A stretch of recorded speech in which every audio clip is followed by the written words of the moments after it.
شلاما عموخن خزيانا ميقرب كلدو كتئيتن وآها خلقتا خثتا من خرزة تسواذا ديلانايا حوار خاص آها خرزة إيوخ يصيبة نحرص تسقبلغ قاوة خكما أرخي بريشة من بني عمن كلدايا سوريايا أثورايا جو جغل بريشة في مجالات متميزة ومختلفة قبو تدخى خويشاثة آها خرزة مضامين ومحتوى آها خرزة لينا تخبه إلا البث جغلة تقيلة عاوذة يعني مخطانة قاودية أرخات كل غدا خلقتها أرخن بخلقت إديوم إلى خام يقرأ أكاديمايا وملبانا بالصوبايا من بني عمن شقيلة لرابا شوبانة ومشتعل واثا ومني ريشانوثة بث صوبا وإتلي غذا ميزلتا برشتا وروختا بخقلة أكاديميوثا وملبانوثا عمن إلى إديوم دكتور رياض فرانسيس دنحة ملبانا بالصوبايا وأكاديمايا كل إقارة قبل خلق بشينا دكتور رياض قداها سواذا ديلانايا بسيما رابي شليمون لدي فرصة كميوتي لآيد وقناة العراقية السريانية كبيرة ويتم بسيمة كبيرة خديم صراحة قاعد وجودي من نوخن بي حوار بي مقابلة هاوتم بسيمة رابا بشينا دكتور أبمي قروث خاود بسيمة دوالوخ أرخا قداها خرزة إقارة لطالان وأخت ميري دهن بشورايا إيوخ يصيبة مستقبلخ بني عمن آني تقتلون خكمة درغة ينشوتا بياثا بريشة جو خقلة بريشة ميقروثخ أخ أكاديمايا أخ ملبانا بالصوبايا من دي قمايا أتلغ ذا ميزال تروختا مسيرة طويلة قدوة قغلة مجال شقيلة خكمة شوبانة طاوة قدوة مجال خشوين كيانيثلا من الطبيعي أبن مشارخ لها سواذا بخشوآل عياذايا سؤال تقليدي نعم. مقروة تقدم جنابك دكتور قاخزيان الخبيبة خامن هرتا بوت شربت خيه يعني خشرح أو نبذة بوت سي في تم يقروثخ جو دوا مجال أكيد بسيم رابي شليمون أنا طبعا خريج جامعة بغدادين قسم علوم الحياة أو البيولوجي شاتد البوتشم وربوشي طبعا متفوق الأولين وقاوت قسم حقيقة وتم تكريمنا طبعا قاود وقتها من قبل وزارة التعليم العالي والبحث العلمي في بغداد وطبعا حقيقة خمندي كبيرة رابا سودانية وطالي أنا بصراحة ريشة عليه بسخوالي كبيرة بنتيجة وبعدين أي نتيجة كميوالي مستقبل رابا مشرق لأنه مخر أربش إن محصل لي بعثة طبعا أول شيء معيني كمعيد قاوة الجامعة السليمانية شاتد البوتشام وطمانة بعدين جامعة مخرخشاتة تقريبا محول للجامعة الأربيل بشل شما جامعة صلاح الدين اللي هو الاسم الحالي للجامعة طبعا خلال سنة أنا مخرمات بشلي معينة معيد قاود جامعة قاود كلية العلوم قسم علوم الحياة حصل لي بعثة وزلي لإنجلترا بريطانيا ومشوري لي قرايد درجة الماجستير علوم الحياة قاود جامعة شيفيلد بس المفاجأة الحلوة كانت أنه بسبب أي جهد كميون كبيرة رابا انشير 3 أبحاث أول بحث فعلا قاود مجلة نيتشر يوا أو مجموعة أبحاث كانوا شنو قمت حتى كثنوا طروحي ماجستير 3 أبحاث يوا على أثر أي من دي بصراحة كان يعني أجمل يوم بحياتي أنا كنت مشغل لي رئيس قسم علوم الحياة بروفيسور ويلس آمر طالي اتي جود نيوز طالوغ اتي خبر سار أنه تروحوا بدل ما تقدمت ماجستير قرار ولا مجلس القسم قدمت طالت حصول على درجة الدكتوراه بس بشرارة فعلا ايوه جود نيوز يعني خبر بسيمة اجمل خبر بحياتي ايوه لانه لقوا التصور من ماجستير بيش تروح حتى دكتوراه بنفس مرحله الماجستير ونادر ما قبريا بس سبب النشر البحثي الاول قاود نيتشر كان يكفي انه تروح بيش قدمت دكتوراه بدلا من ماجستير لذلك تم المناقشه وحصل لي على شهاده دكتوراه ولجنه المناقشه حقيقه اول ما دويروا قمت بادي قاود مناقشة الدكتوراه اللي المناقشة طبعا طولها تقريبا 3 ساعة رأسا كموديل تهنئة أمري كونجراجوليشن مبروك البي اتش دي لأنه ليبها مجال بسبب بحوثتكم نشرته حقيقة هذا كان أجمل شيء.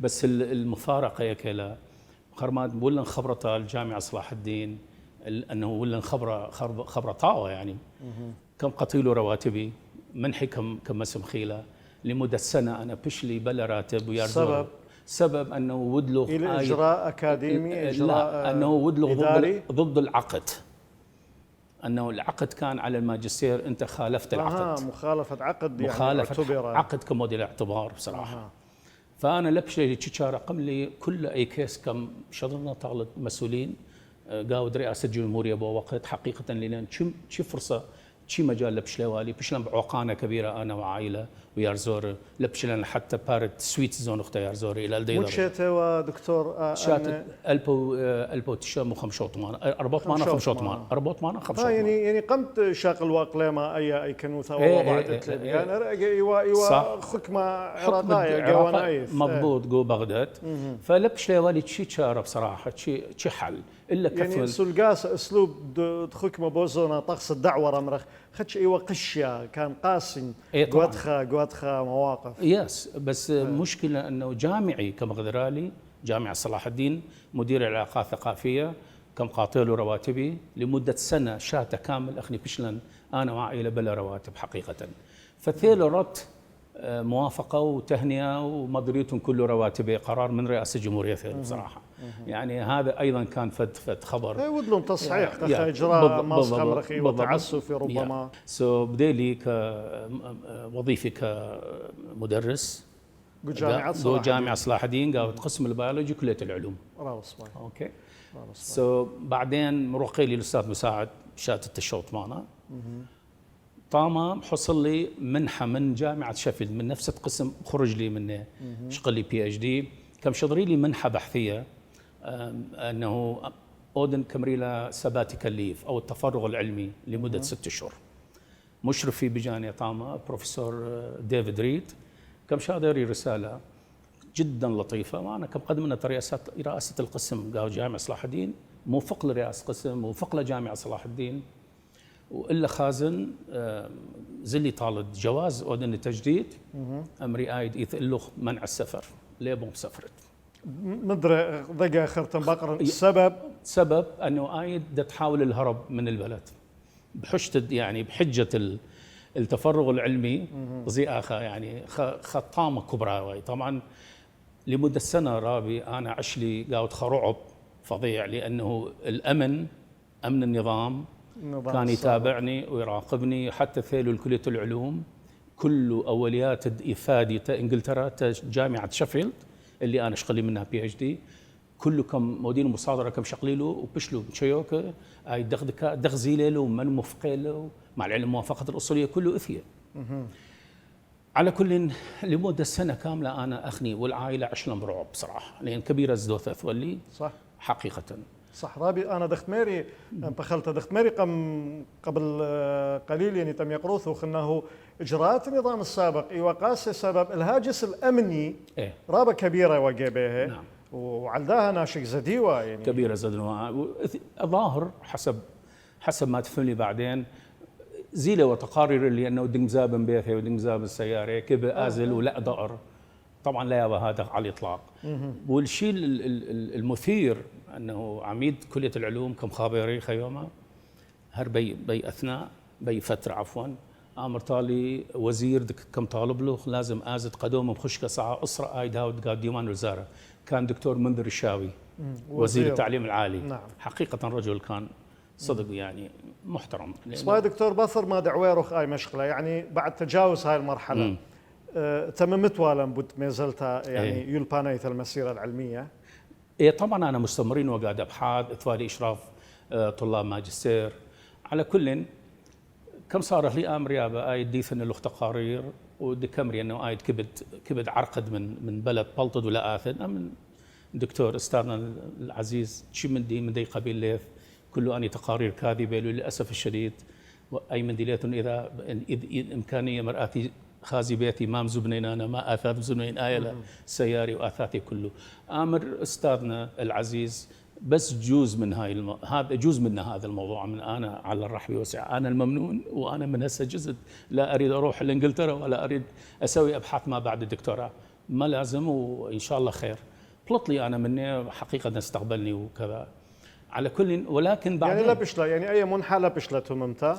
لا ما اكتملت؟ لا ما اكتملت جزء. وانهاوتوا إذا بحوث دكتور أنت ما بعد الدكتوراه إلى للقب البروفيسورية يعني؟ 100%. أوكي، باثر هذا؟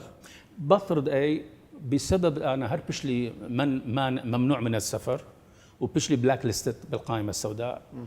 بريل الانتفاضة قاوت خوت الشيء. كنت بريل الانتفاضة وأربيل تحررت حقيقة كلنا ارتاحينا، بس اثوى اساتذه ليش بشلو قاود اربل. كنت خازن للدكتور شوبير موصل بغداد اخني بشلن قاود اربل بعنكاوه. انا لم حرك لي بصراحه، لا انا لا يا سوري، ولكن كنت بريل نظام بريل بديل بتقدم من كركوك باتجاه اربيل، ويديلنا انه على مشارف اربيل اللي انطل التونكو بري وشقلاوه وكذا. فقرار ولا نخني خلاص امره اي فرصه الوحيده، وانا ايد منع اللي منع سفر اللي ماري، هاي الفرصه الوحيده انه انا يعني انقذ بجلدي ضد كبيره. فشقلني يا زور وانا واخوني وعائله وانا عائله كلن. يعني هو القرار الصعب قرار بالهجره بالضبط، لانه لثالي تشاره بصراحه. قرار صعب. دكتور انا من يعني يدعاثت قلت لي من مهادرتها هذه خلقتها هذه تفقتها، يعني قالك مهضرا خيك ما يدعاثة معلومات إلى جانب دي ما زلت أمر خيول بانيث المسيرة العلمية أبقوا ما زلت تخيوث المسيرة الحياتية جو خيوثة دم يقروثوخ ويرت آت عم ناشد بيثا جو خا مشغلة رابع عسقة في مرحلة رابع صعبة في موقف عصيب جدا. خلال دي عرقت دويوة لما عمان مشيت التشيوخاء باثر قروتة قيسة دختيت مارا جيش الطقسة دعور ما صد أبن كريوثة يعني خطرت لا دقيقة منهرت ولا بداية تجربة صعبة. تقصد الهجرة تركيا؟ أثناء الهجرة أثناء الهجرة. نعم. أي بصراحة أخني كم رخلة أرخد موثة. أنا كنت ما تغزيلة أنا نقاود أرخن من ديانة زلنا أخني سيارات أنا وأخوني كم شوقلوا الحدود جمدي لمونتلا منن الا خطري بطانيه وخطري كسيافه لخمه وشيكر وانسفال. بخلتها دكتور يعني ليله قطيتها انا لا سواذله بس قد منهرن يعني انقيث لانه نسيونا ايوت خمنيانا رابه من ناشي يعني البايوا اسرات البايوا امايت الباي بكت مطن المليونيه اختيت مارا كمريله هجره المليونيه وبشراره هتخوا واكيد قدايه هجره رابه وبرناشه ورابه كل بتويرنا بخكمه يعني مواقف رابع عسقة يقروثو خيلا برصدقة ديوختي وتعمن لخقتها قد تجربة ديو أخني طبعا بشلنقاو تشول والطورة بدون خيمة بدون إخالة بدون ماية شو من دي أبدا. ولكن باختصار لقب مطولنا كبيرة لأنه قصتها كبيرة رختلها بصراحة. مطولنا موقع معين وعلى الغفلة كاث فريق تلفزيوني من بريطانيا دمت يلدي كم روح نو مانز لاند قال اي ولد خومه الحدود عراقيه تركيه نعم خنشب بالعمق على زاب كموتويلا الخنهر الخزاب على اساس مايه وكموتويلا طبعا بالبدايه لا خيمه ولا مندي بش لمطره وبرده بثايا بريشن ويرزور منن ارقه بس سيوانه مع القهوه بس تشخنيه وبصراحه حلفيله خيمه خيمه اخني لك بالط قطره تريمتر خمشو اسري ناشد مخي وقاوه تيوه رابع عسقيل اخني تيو خطويه لدي درجه بيشلن اخني تقريبا تريشه بثا بي خيمه وكثيه اي بعثه تلفزيونيه من آلها ثيله اي دغم طيلو اخر لانه لا اثوى طرق لا اثوى مطيلو المهم ثيل مراسل اي تي في حلدك تخرج شمي اندروفيتش العلمي مراسل علمي بشلو صدفه مدام براتي دمشثنتا ديك منطقة الدكتور لا توجه دكتور مضمت صحي متويوه 15,000 ناش خرابي خني قاعد اي مخيم كما تويل خمو مضمت صحي قاعد خيمه خنا قوات خاي كنواثه قوات ظروف عسقة صعبه جدا صدفه زيله اي طاقم التصوير بشلون بقور الخاء بس تديادي انجليزي يعني ليه بتشوف نادر ما خاز طامه خايا دي انجليزي اي فرصتي وقم يقوفوا اي فرصه أي من آلها صعت قم هذا خطوه بالضبط. اولى. اي بالضبط. ما دام امرأة انا ماي هازبند انا جوري شادي انجليزي حاكي نيوا حديث بالضبط حديث بريلة. انه ميلو ظروفوخن تمامه جيروخن الى اخره. وانا بشلي بحكايه رابي متول المخرج عفوا المصور ترينا شيء مصور ومع الممارسل الكورسبوندنت فبكموتوا له كاميرا وبشلي بحكايه انا ودم ساجلون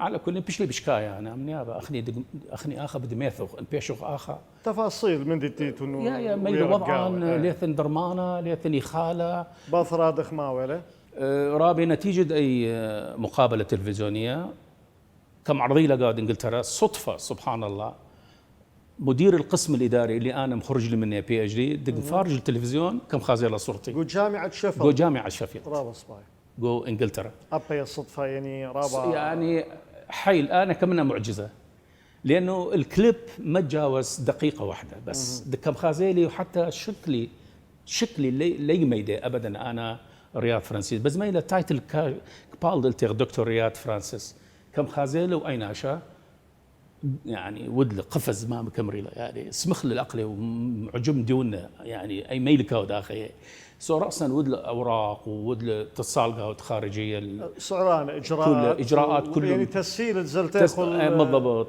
كم راتب لكل من دي وبش بصراحه بس امري طالي انتخ باسبورتات عراقيه من ايه امري مع درجان وقايد بازل انجلترا بشكل خاص وحياتك العمليه خيوث يعني بالخانه جو انجلترا رابع اثوالي يعني من قريلوغ جو خابت صوبه ابحاث ودلي ابحاث ريسيرش لانه اثوالي منحه بحثيه اوريدي جاهز يا وطالي من الجمعيه الملكيه البريطانيه رويال سوسايتي اوف ساينس اوف يو كي الجمعيه الملكيه البريطانيه للعلوم كما يوالي تريشن بعثه منحه بحثيه عفوا تدودنا ابحاث واستمريت بعدين اشقل لي اكثر من جراند وبشلي بلخلي جامعه شيفيلد 8 سنين قاعد نفس قسمه كما ولي بي اتش دي قريلي جايه دكتوره رابا صباي دكتور هدي اي ايوه خميزلت تخيوثه حياتيه وقاوه هرويله تممت ميزلته يلبانيثا وبين يذن ايما ووالد يرتخ لخ الاثرى وتحديدا الاربل سبب اختيذن يعني خلال دي شاتو بلقى اوامر اخترشن اكاديمايه مودي لمصطلح يوتم يقروثخ ريشد بيت صوبه كاثوليكيثا جو اربل عنكاوه رئيس الجامعه الكاثوليكيه في صحيح. اربيل عنكاوه تمام فاي يعني دخي ولد يرتخ وشقلخ شوبا اختي قمت بقضت الدكتور بونايا بين يوم ملاحظه انا بوت يعني بالصوبة كاثوليكيثا إلى تبعنتا اللي هي بركية أربل تعيتن كالديثام قودشتا أنا برصوبا إيث رابا يخاذن ويبسخن قد عيتا يعني عم إلى جانب والياثة دي الساي الواجبات الأساسية آنت إلى برسد هيمانوثا نشر إيمان مالبتا توديثا تعليم ديني تممت الطقسة مقرأة تشميشاثة إلى جانب دن والياثة واجبات مخبطة أيضاً وهو يصبت تحرص أوضخك مخوبات خينة أمر جوجلج ومجالات خينة تعليمية مثلاً صحية لا بأس مرضو ثنايا ثقافية ناشاي إنسانية عذراناية خيرية لك يا أختي كستممت الطقس ومقراوة تشميشاتها أنا خزنة ومن دي طاولة وإلى تقييم جيد قدية فبخلت دكتور انت ما مثلا انه ضرخ ولخ ريشت بيت صوبه كاثوليكي ثقو اربل دخي وظروف ايه بس قم اي رابي انا كنت غير الوظيفه خرتقه التري البوشوقه غيري الوزاره التعليم العالي غيري الوظيفه الاصليه جو كليه العلوم بس بصراحه وزير التعليم العالي بوقت دكتور ادريس كم ماولي امر راسا امر وزاري بالعوده الى الوظيفه طبعا ارت الوظيفه بس لقبل لازم كليه العلوم بشلي ديوان الوزاره كاحد مساعدي الوزير قاعد مكتب لي بعدين بشوالي مدير العلاقات الثقافيه cultural relations بعدين بشلي مدير التنسيق مع الجامعات الاهليه لعموم اقليم كردستان اخا ديلا خبره دي قاو الجامعات الاهليه يعني امر نغماس ديلا علاقي مع الجامعه الكاثوليكيه حيثيات امر بالضبط هي مقدمات بالضبط صح انا طبعا إثوى لي يعني بصراحة شرف المعرفة مع سيدنا المطران بشار متي وردة، وإثوى لي دور أوتي لرش بسقوبت صح برشية نعم. أربل تعيثا كالديثة آون راشد رئيس هيئة أمناء جامعة الكاثوليكية في أربيل كبريل بورد of trustees. So he is the chairman of the board of trustees، رئيس هيئة أمناء الجامعة. طبعا بريلة فكرة تأسيس الجامعة، وأنا من الهيئة المؤسسة ضد جامعة عنوان، وإثوى تواصل مع سيدنا المطران على طول بما يتعلق تعليمات ريجوليشنز ضد تأسيس الجامعات الأهلية. فأول الاجتماعات فكرة تأسيس الجامعة الكاثوليكية في أربيل كنت أنا موجود بالاجتماعات الأولية، وكنت بصراحة أساعد سيدنا كثير بما يخص التعليمات ضد إنشاء جامعة أهلية. وكان ما كان ونشأت الجامعة وتأسست في شهر ديسمبر، شهر تريسا شات تري 2015.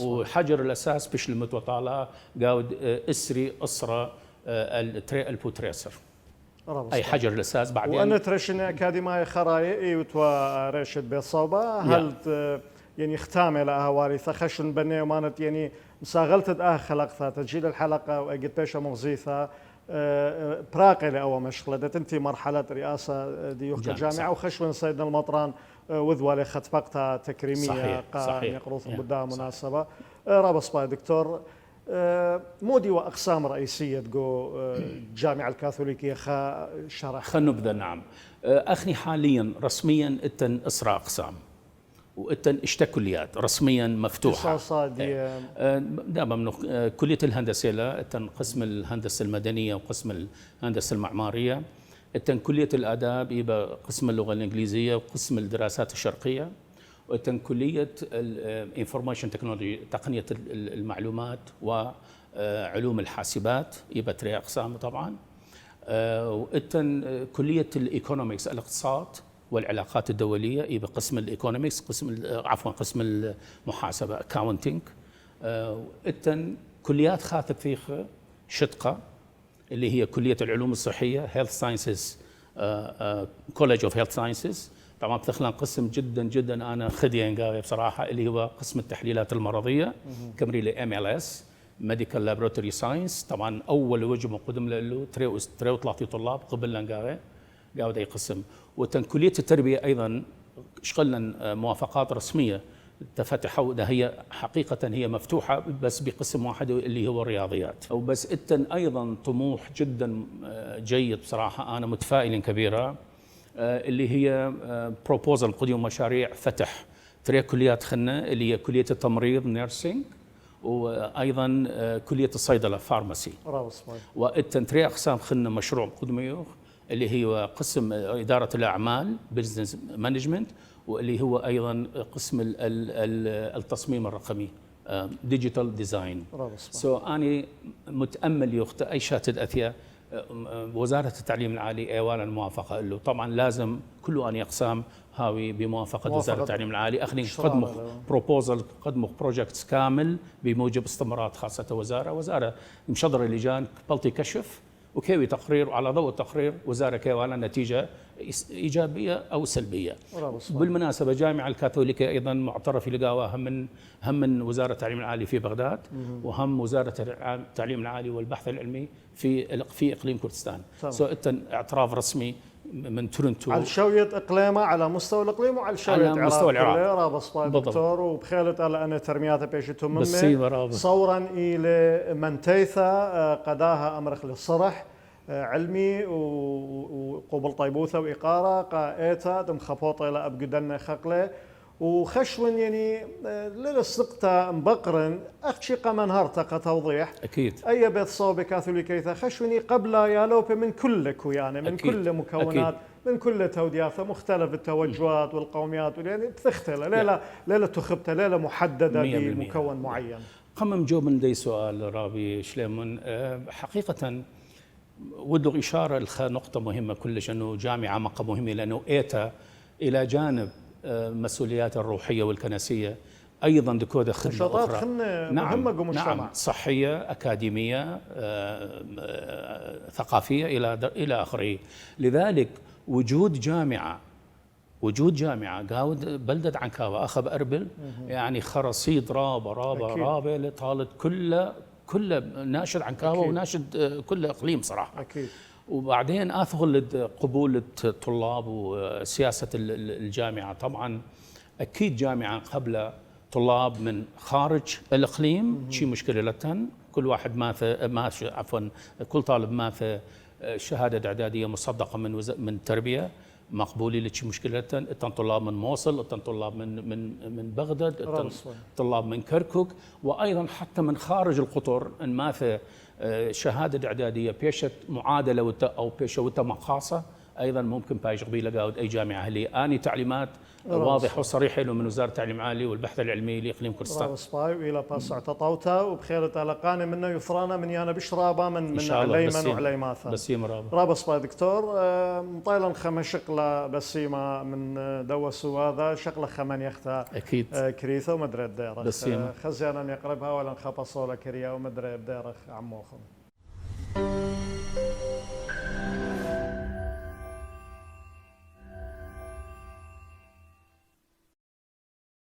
مدري شلام عموخن خزيانا خبيبه وتممت خلقتها من خرزة سوادة دي لنا يا كد أرخن قاوة إلى أكاديمايا وملبانا بصوبايا يقرأ دكتور رياض فرانسيس. دكتور بسامة قمايا داها سوادة دي لنا يا إثوالا خا كروخيا أمرخ رحلة خا جولة قوميزلتا دميقروثوخ إن تخيوثة حياتية أو يلبانيثا علمية تممخ جيبا يلبانايا الجانب العلمي الجانب المهني جو خيوثخ أخ أكاديمي أستاذ جامعي بين مشألن يعني بقرن خا سؤالة قوانايا يعني بثيخة عام ومفتوح أوذت والن خا بخموثة ين برقلايوثة ين مقارنة بينث شوية ديولبانا بالصوبايا مستوى التعليم الجامعي اديوم يوما على شوية أثرة كله العراق وانهوى له خكمة طوس نماذج من إقليمة كردستان ما طاما شبير اديوم يوما. والتعليم الجامعي أمرخ بدعوة قريبة بالماضي القريب يعني أقصد تحديدا أمرخ من شنة اشتية شوية يعني هالثمانية سبب بثرة الشيء ويوالو رابا خرابق وأفراد دوس أنشنت ثلاثة أجيال تفتلون وجيل إديوخا مقارنة بين مستوى التعليم الجامعي كإيثن تطور أفضل كإيثن تلكؤ أكثر بدوا قغلا.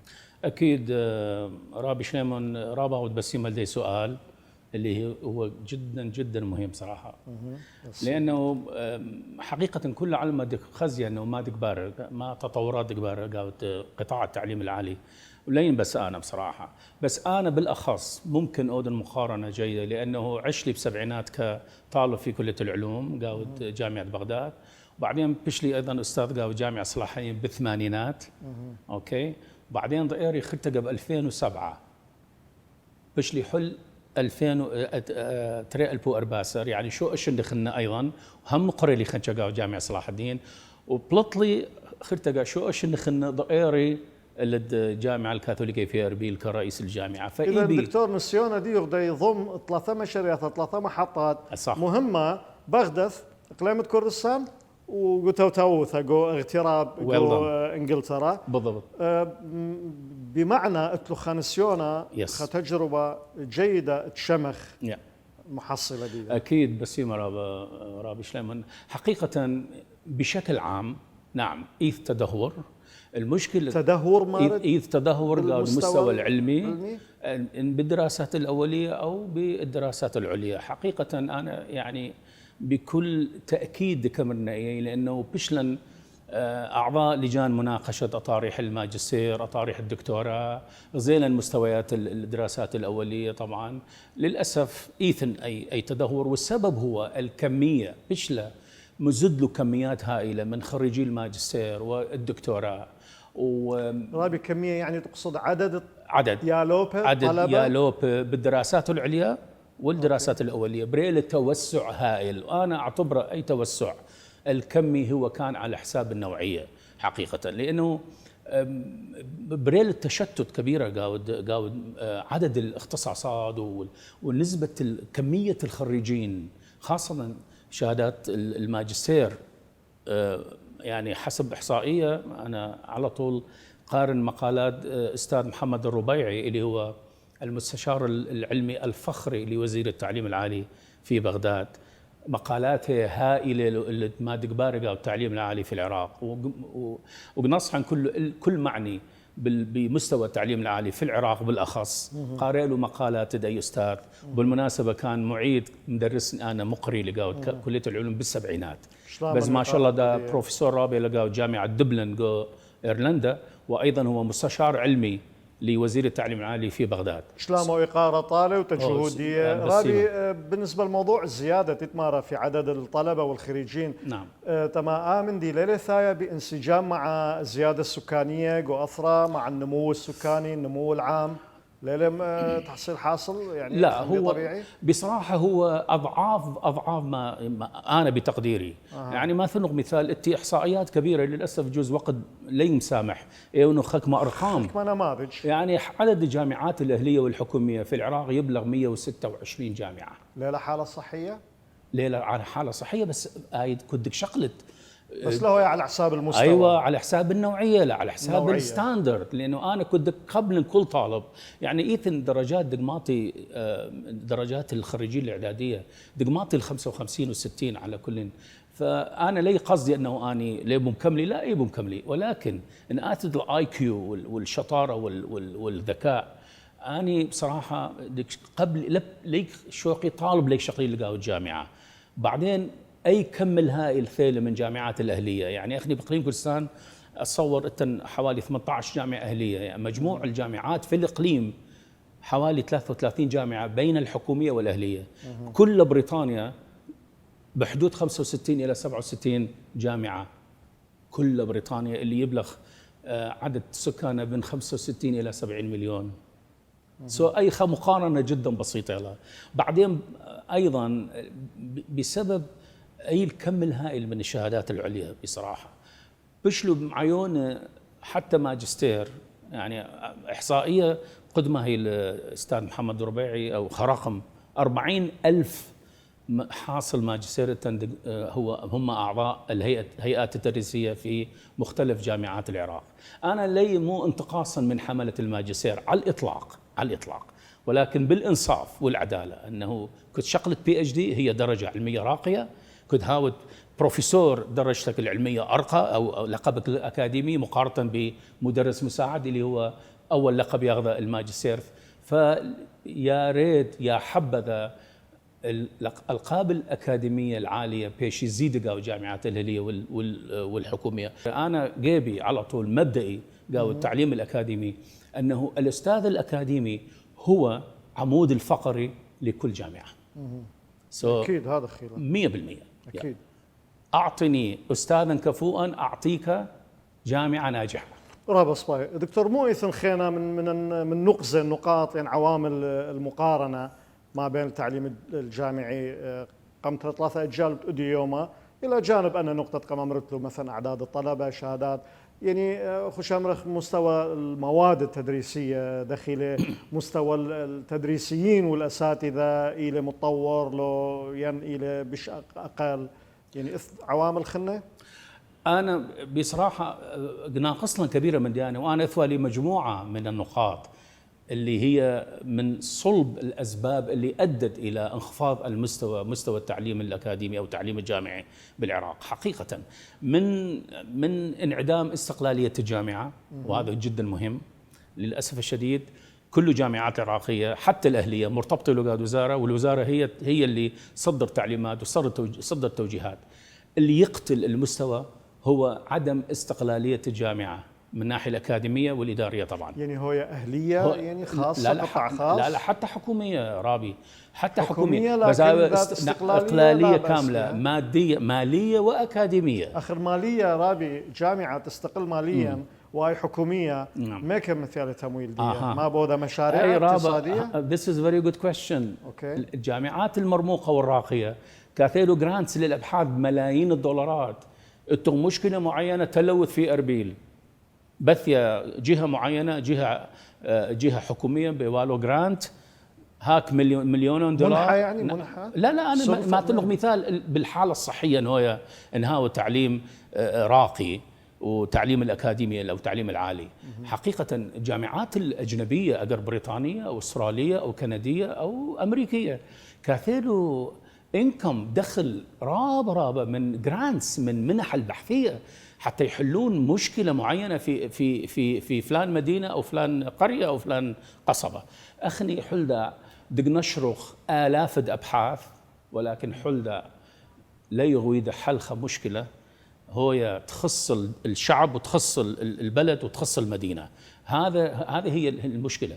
وبحقيقة ان ازد خير مجمد الابحاث المنشورة من قبل باحثين او اساتذتنا الكرام. الكمريل اتش اندكس اللي هو هيرش اندكس اي وده هي الخاء امريكي اللي يبين قوة بحثك انت. كم واحد دا يستشير ببحثك، يعني اكما ناشئ قالت كل دنيا دك خيري البحثه دك ذكري لقاود مقاله ديدو او قاعد اطروحه ديدو او قاعد بحث ديدو. تصور اخني من ادنى مستويات الاتش اندكس كم رخله. اتش اندكس هو قوه البحثك، قوه البحث نعم، بعدد الاشارات اللي يشار إلى هذا البحث في المجالات العالمية وفي الجامعات العالمية. أخني يعني عراق كاثة خجبوني كثير وين آخر قمصوا مالو يوما يعني تسلسلي قاود اتش اندكس 14 من مجموع 16 التخ. ليش؟ لأنه قوة الأبحاث لبتن، ولذلك خازتن أخني أساتذا يستقتلون بس ناشر بحث حتى يحصل ترقية بايج من مدرس استاذ مساعد، من استاذ مساعد الى استاذ. لتن توجيه ابحاثا يعني مش استسهال نعم وتسريع بالضبط بالامر على حساب الكواليتي، على حساب نوعيه البحث.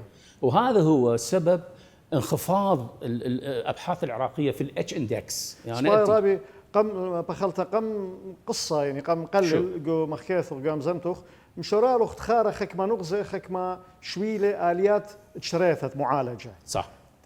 انا برصوبات كل دانت مقرون ين اطرح مشكله قارخه مودي واسباب دي ليش قلنا وخذ من الموضوع وانما طلب المعالجات نيلو برعيانه دم يقروث اخ اكاديمايا وملبانا بالصوبايا واتلخ نسيونك قاوت اثرى وبرايت اثرى مودي لأن أرخاثة مودي لأن معالجات لتطوير التعليم الجامعي والرفع من مستواه ما تخشي خيله بخا عما أمرخ عتيقة شعب عريق أخ عما عراقايا التمذينا يوثا من قماية قدنيا وبديم يوما أخنا اتلاني خكمة هونة خكمة عقول كبيرة. مودي لأن معالجات قد ماسخ انه شوق تاثير الدنيا ظروف معينه في مرحله معينه هاوي اقل ونقدر نرتقي بالتعليم الجامعي. اول شيء دغميري استقلاليه الجامعه، يعني هاويلا كيان مستقل يدي تصرف ودي باستقلاليه لاوي تحت كنترول على طول، واحد يوجههم سوي هيك ما تسوي هيك ود هذا لود هذا الى اخره. ترى ابعاد السياسه عن العلم ما ممكن اني تدخلات السياسيه دقباري بصراحه دق مأثري جدا المستوى العلمي، لانه باتصال معين او بواسطه معينه خاز دق بايش خاق بلطامه وخلنا نجي حقا ماجستير وخلنا نجي حقا دكتوراه ومساومات ومحاباه واي مذكوره من قبل الاستاذ محمد ربيع. انا حقيقه جدا معجب قاد مقالاته واني طبعا تاثيره جدا بالغ بصراحه. خلينا دكتور ابا ونغزتره يدخل ضمن مفهوم استقلاليه التعليم يعني. اي مضبوط. ومن ويره محاباه انا كمن الباحث عن العلم هو يبحث عن الحقيقه، You are after the truth, after a fact. كنت آيد جازد من أي بآزد الطريق السهل، حصلت درجة معينة، قاد موالاة ومحاباة وقرابة وعشائرية إلى آخره. بصراحة تخرب العملية العلمية. أنا مدير ضمان الجودة ونقاوة جامعة صلاح الدين، قدمنا سيمينارات كل تركيزي ليا ويا إخوان هاويتهم منصفين وهاويتهم علميين وأكاديميين، لما بريتهم علاقات شخصية وعلاقات حزبية وعلاقات سياسية. والد هذا خويا فعلا كان يجب هذا أن تكون مدمر هكذا. رابي، هذا مدمر للعملية العلمية.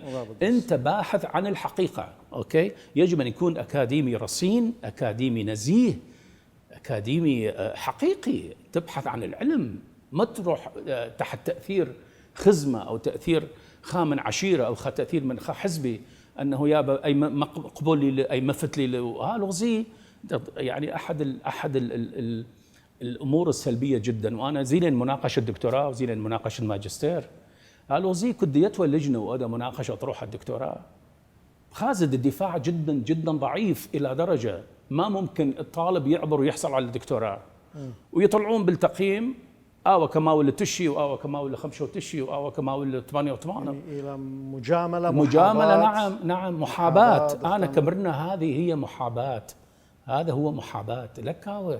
ليه هو هذا يدمر. أنا بتقديري هذا طالب مفروض ما كان يمنح درجة الدكتوراه على الإطلاق.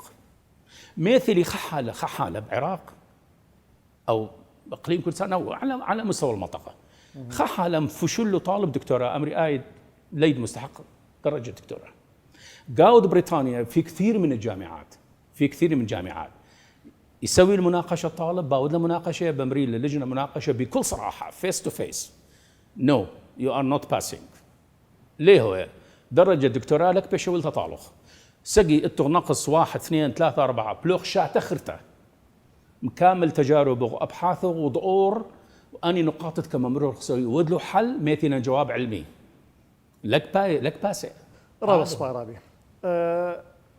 بيوند أو سوادة هاوي بسيمة وبرينتي لد أنا تخمانيات أدميري لخم يقروثو خشميل خكمم يقرأ خزيانة هاوي عاودة وقريبة من دوا جغلاقة تاباني هاوي مشوت باني جو طوران تت جغلاقها مجال بوث دقيقة إلى بيشلاني من داها خلقتها خا بوقارة خشوالا أمرنا قا أكثر من خا أرخا خلقات دعور دريشنا طالها وإلى خواقع إنه اليوم بغزايخ طوارة تكنولوجيا إلى رابا تطور تكنولوجي هائل عما عمدها طوارة إيثن برست مصعد أمينو تكنوشيثا انتشار وسائل التواصل الاجتماعي داخل بشرارة فعلا يعني أو علمة ويلخ قرية زعرتها خا قرية زرتها أو تطور علمي دكتور وأي برست انتشار مواقع التواصل أخ كل خامن دي خينا جو خيوثا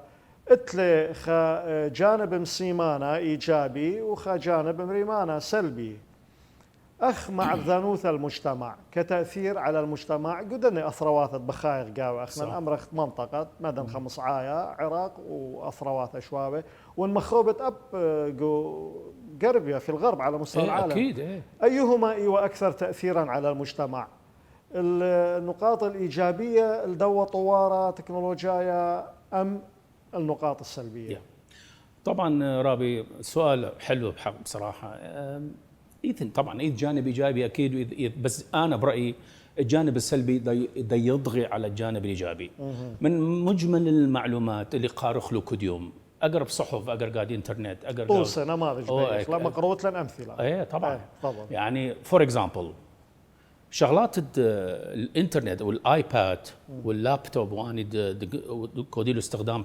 الأطفال زورة كنت خاز الطفل اشتشى ساعة تيوى الآيباد مقطوع من العالم حركة ليث طبعا أي فيزيكلي صحيا هاي مدمرة والعينة أكيد طبعا إيثن ما يطلق عليه أكيد إذ ما يطلق عليه الإلكترومagnetic فيلد المجال الكهرومغناطيسي بريلو سيمينارات مرعبة اللي التأثير السلبي in the longer term كمروخ على المدى البعيد لا يشرب مخوة خشاتة تريه طلافة هالو زي ما دقبار كامر تأثير داني ذبذبات كنت طفل دقاته قم أي آيباد ساعة وساعة أو عدد تلفون موبايل ناثغ آيت سغزي ما أبحاث دبليطة أنه أني أجهزة الإلكترونية ما نوع ذبذبات قم شضري تأين وتدماغ ما له تأثير سلبي على المدى البعيد حتى على السمع وعلى النظر إلى آخره بصراحة.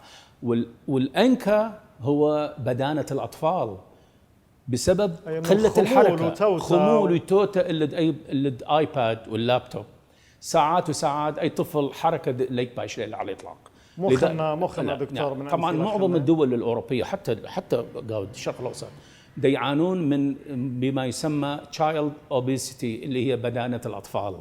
طبعا هذه تأثيرات مدمرة إلى أبد الحدود.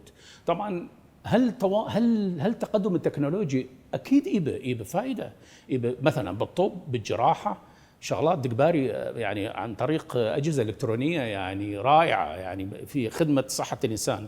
ولكن على الجانب الاخر نامية من السلبيات انا جيبي كبيره واي انا بس مثال بسيط مثالي بصراحه. صباح دكتور اول مثال ايوه ما صن امر على الصعيد اني له تعبير موفق على الصعيد الجسدي صحي غير صحي وشركه صح. على الصعيد الفكري يثن ايجابيات وسلبيات يعني دهن لو لا تخمنتها بش سناي سهله بلي. انه اتلخ ان امكانيات من دي بيت اودتله بسهوله بودتله ليه ودخمتها متخمنت ورابه تبذل جهد فكري اكثر ليثن هتخم مقارنه يعني. طبعا ايثن رايين هنا قسم كمري لامي من قماي مطالعه الجريده وقراءه الكتاب كانت احلى بكثير من انا يتن قم كمبيوتر بس قارن ودن سكرول داون بيج افتر بيج افتر بيج بس كنت قارن الجريده هذا وبدخل كتاب رابا بش ات واز مور انترستنج يعني كان ألذ اكثر. ولكن بصراحه التواصل صار سريع يعني الجانب الايجابي ميله انه النولج المعرفه انتشرت بشكل فظيع اصبحت اكسسبل اصبحت قابله للوصول لكل شخص تيوب بيته ممكن يطلع على آلاف المعلومات في كبسه زر. قارن معلومات انا من الناس اللي اطلع على مثلا BBC نيوز او كذا تيوا انا بموبايل دقارن كل اخبار اللي تنشرها BBC مثلا. نعم ايجابيات كنولج كمعرفه بصراحه وكسرعه التواصل ازوال. ولكن ايضا هم سلبيات يعني مو فيسبوك دقبار مشاكل دقبار وايد جزء قريه خكمه منه كليثه للبوث ما بلخته حسب الاستعمال كلش صح وانا مرات كمري يعني فيسبوك بش ايضا خمو مرتع للدعايه انا هذا وهذا فبش له نوع من بروباغندا فظيعه نفس فيسبوك مع العلم هم ايجابيه التواصل دير المؤكد تواصل اكيد بث ما بلخته حسب الاستخدام 100%. رابا صباح دكتور هاود بسيمه رابا ورعاش القمج يخلق قصه لغزاره المعلومات والتفاصيل هاود رابا بسيمه سوانا بسيمه ولا رشله نبدانا عويره بسيمه رابا المخروبه قمت خت مخلا خلقتها ياود خمم لخ كلمه قصيره خزيانه باقذ. بصراحه انا طبعا رابا خديان قاعده مقابله حقيقه وفرصه كبيره كانت حلوه كبرخة شلبي قاعد لغة عنكاوة أنه ليه بنحاكوا الجامعة الكاثوليكية في أربيل أنت مستقبل واعد حقيقة وتن طموحات قاوة كبيرة وإن شاء الله المسيرة تستمر ولو أنا دك تركن شوية مبكر ولكن باث بخر مني يستمر بالمسيرة.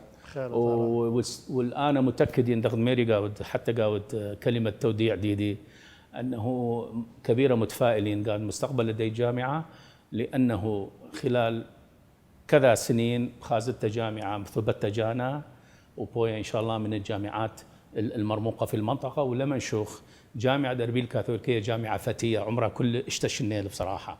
صحيح عدد الطلاب دي نقصيله ولكن مع التوسعات المستقبلية سواء بعدد الأقسام والكليات أو بالبنية التحتية لأنه المشاريع طموحة جدا قاو جامعة بناية رئيسية ضخمة وفخمة جدا مكتبة دا على وشك أن تنتهي مكتبة خفتة قم خك ما يرخب ثخلو كافيتيريا اللي هي للطلبة والأساتذة والإداريين حقيقة كمرخلة ستيت أوف آرت يعني حقيقة تحفة بطلع.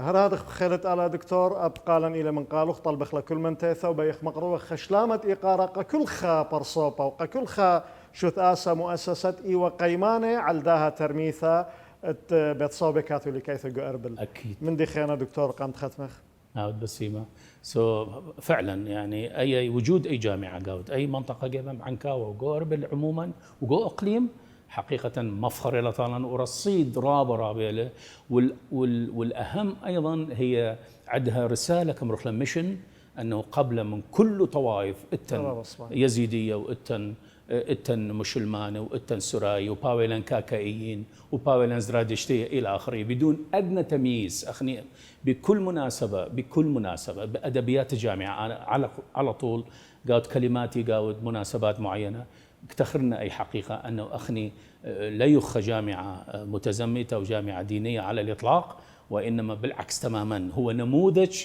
في إقليم كردستان يحتضن طلاب من كل طوائف من كل قوميات بدون أدنى تمييز وهذه رسالة مرة واضحة لكل طلاب رابص دكتور بشرارة بالحقيقة وخا فرصة أيضا قالا وبوجودهم يقروثوخ من داها بيما من داها منصة من داها خرزة سواذا ديلانايا على القناة العراقية السريانية قد مقروط ولا من هرتا بداية جامعة إلى فعلا خسرح علمي نتمنى له تقدم وتطور ورادخ أبقى يقروث تخيغ بثاينا المهنية أمناي بخيلة على كل من تيثا رابا بسخلان دكتور دويلوخ عمان قدا خلقتا التنيقارة بيخوت بسيمة رابا رابي شليمون وكميوتنا أي فرصة جميلة جدا تتحاكوا الجامعة الكاثوليكية وحاكوا خانشة اللي ما زلت مسيرة بالضبط وهاوتو بسيمة كبيرة رابا شينا والي ثيلا قالا دكتور وتلنيقارة بسيمة رابا ثانك